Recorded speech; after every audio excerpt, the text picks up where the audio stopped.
Halo, jumpa lagi dengan saya di kuliah Belajar Anton.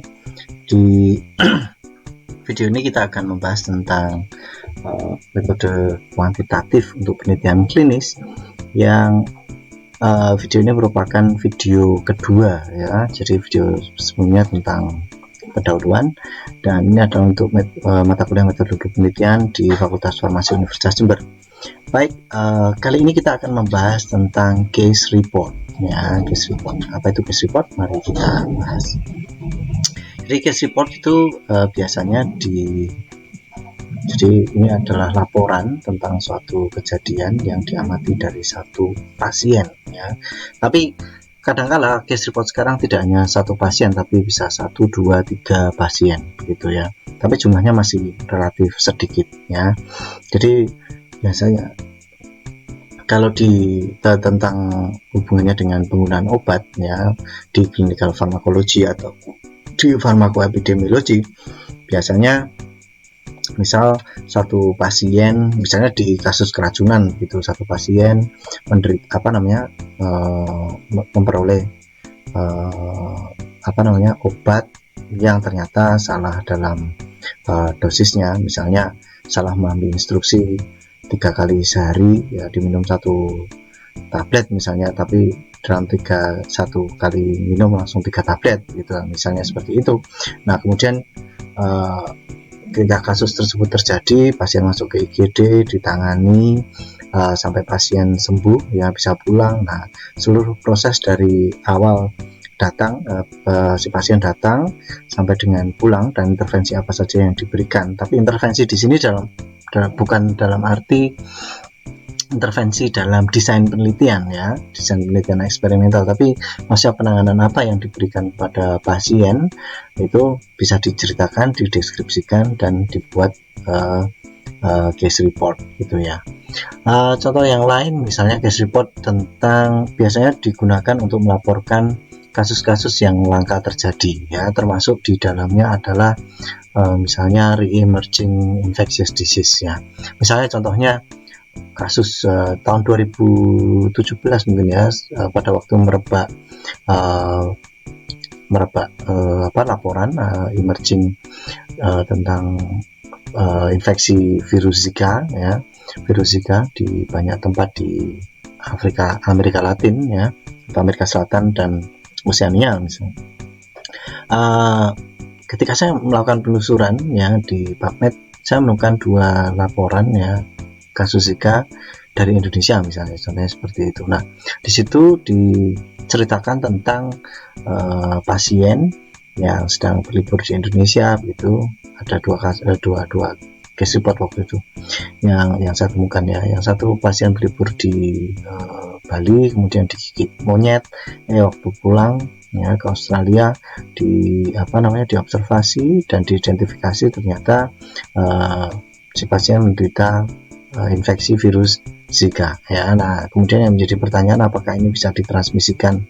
Pada waktu liburan itu pasien sempat pokoknya mendapatkan serangan dari monyet, entah gigitan atau cakaran gitu, saya agak lupa. Tapi yang jelas kemudian muncul pertanyaan, apakah itu bisa dilewarkan dari monyet ke manusia gitu ya. Nah jadi tapi dari situ kita tidak bisa menyimpulkan bahwa monyetnya terinfeksi virus Zika, terus virus Zikanya bisa ditularkan ke manusia. Berarti dari transmisi virus Zika dari hewan mamalia mamalia primata bisa ke manusia gitu. Kita tidak bisa membuat hubungan sebab akibat dari situ. Tapi bahwa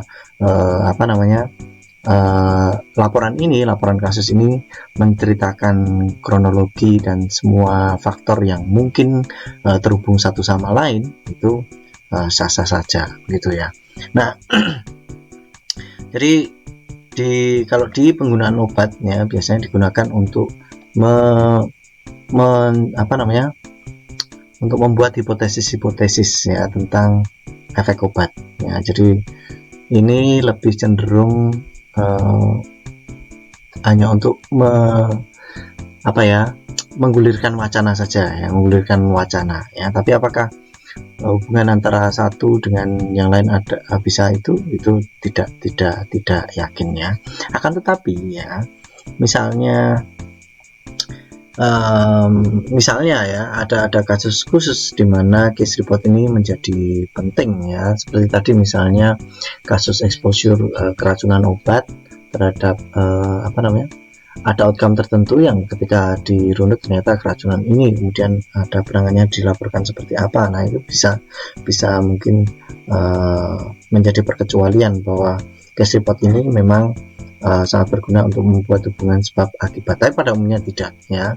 Misalnya contohnya ya, misalnya kalau outcome-nya ini sangat amat jarang ya, dan juga karakteristik exposure-nya juga sangat jarang ya.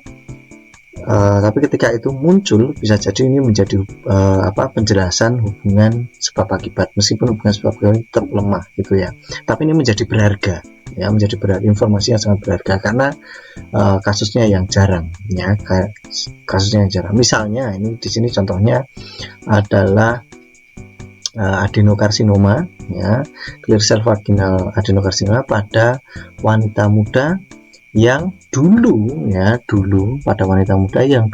pada saat dia di dalam kandungan ya, orang tuanya ya, mamanya menggunakan diethil stilbestrol ya, yang biasanya digunakan di preparat pengendali kehamilan ya, birth control pills ya, pil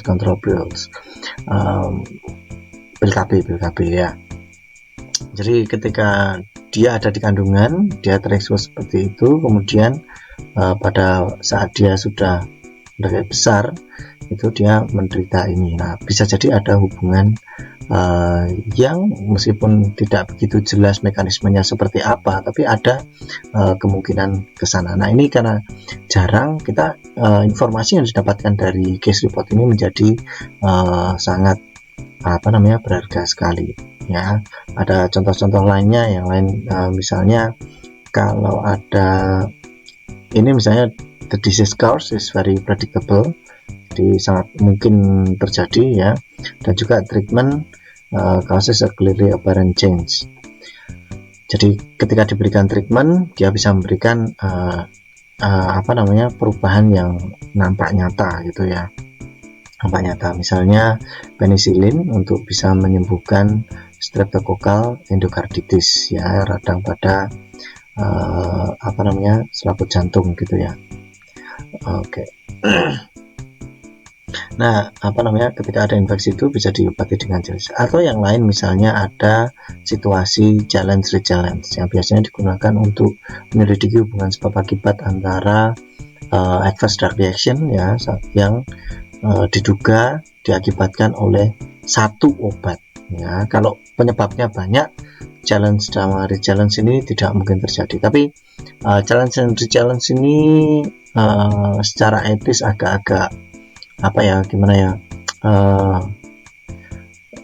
tidak begitu tepat gitu ya sebenarnya dalam situasi, tapi dalam situasi tertentu mungkin challenge dan re-challenge ini bisa saja terjadi tidak dengan kesengajaan gitu ya, kesengajaan. Nah, misalnya ini metadon dengan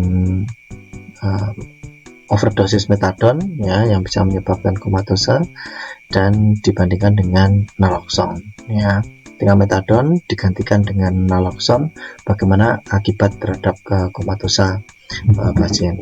Challenge juga bisa dalam artian ketika satu obat yang diduga menimbulkan ADR itu dihentikan, bagaimanakah progres yang dialami oleh pasien. Kalau kemudian ternyata membaik dan kemudian obat itu diberikan lagi dan ternyata memburuk, berarti hubungan itu semakin kuat ya antara obat itu dengan munculnya suatu adverse drug reaction. Baik, demikian tentang case report dan semoga berguna, dan simak selanjutnya di video selanjutnya tentang case series yang kurang lebih mirip seperti case report ini. Baik, terima kasih, sampai jumpa.